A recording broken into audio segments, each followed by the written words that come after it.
aromatics. Hope everybody is doing well. I'm doing pretty good. I'm a little bit lethargic. This time of year, I really got to struggle to keep motivated and keep moving. Just the dark and the cold just slows me down, and it's manageable, but I really have to keep myself busy and get a good schedule going, so I just keep my energy levels up. But anyway, today, in order to keep myself busy and enjoy myself, I thought I would do a tobacco review of a couple of new tobaccos that I got in mail, and one of which I will review today, and that is going to be Cloud Hopper. And this is another blend, collaboration between Jeremy Reeves of Cornell and Diehl and Kyle Gellis of Warped Cigars. Now, the first blend they came out with around Halloween was The Haunting, and that one left me a little bit wanting. It was okay, but it was just a little bit too generic for me. It was just cigar leaf and Virginia, and the cigar leaf just seemed to overwhelm it. It wasn't bad, it was just kind of one-dimensional, and there's already a cigar leaf blend that's very similar to that, and that would be Grey Ghost, and that one to me, I just preferred a little bit more. So it just wasn't original enough. I expected more, I guess. Not a bad blend, but I expected more. Well, anyway, they came out with another two blends, and I must say, these are much better to me. They've redeemed themselves. This is what I expected the first time around. Now, Cloud Hopper is basically a Virginia perique. There's bright Virginia, red Virginia, and some perique. And alongside of that is the same tobacco they used in The Haunting, a proprietary Criollo AA Dominican cigar leaf, as well as some air-cured Italian leaf. Not to be confused with the Italian Kentucky fired tobacco that's in the Toscano cigars that Cornell and Diehl has also used in some of their blends, like Stanza Pulcro. So, although it is similar, and I'll get to that in a minute here. So, in the tin, it is a flake, a typical Cornell and Diehl kind of a broken flake that breaks up pretty easily. The smell I'm getting is earthy and a little bit of kind of exotic spices, maybe a little bit of like some cinnamon. Yeah, damp and earthy. Pretty good. It doesn't really smell like a cigar or anything like that.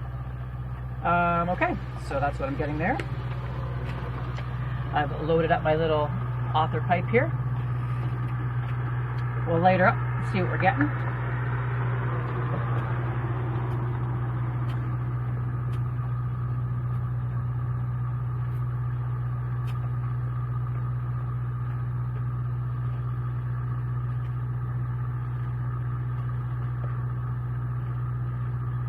Very smoky tobacco.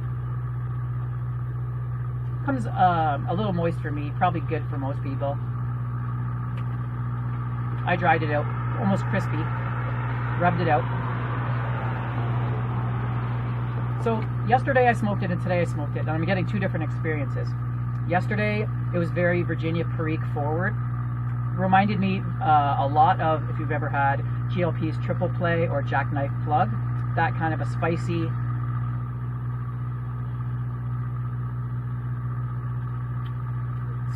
Virginia perique with a little bit of a tang, not tang, but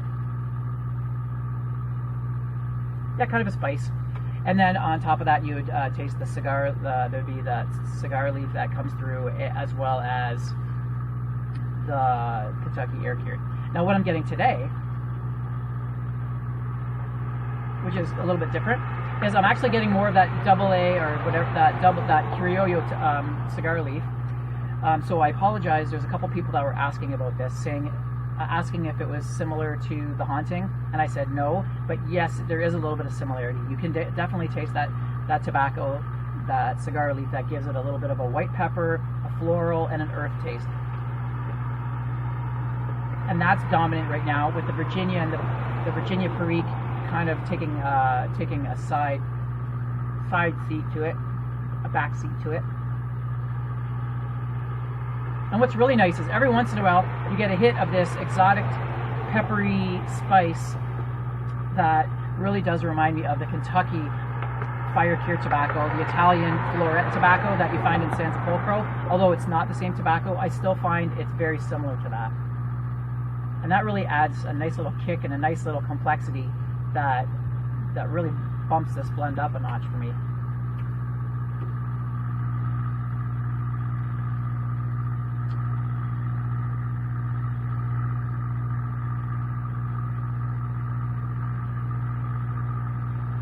So yeah, a really good blend. Definitely a step up from the Haunting.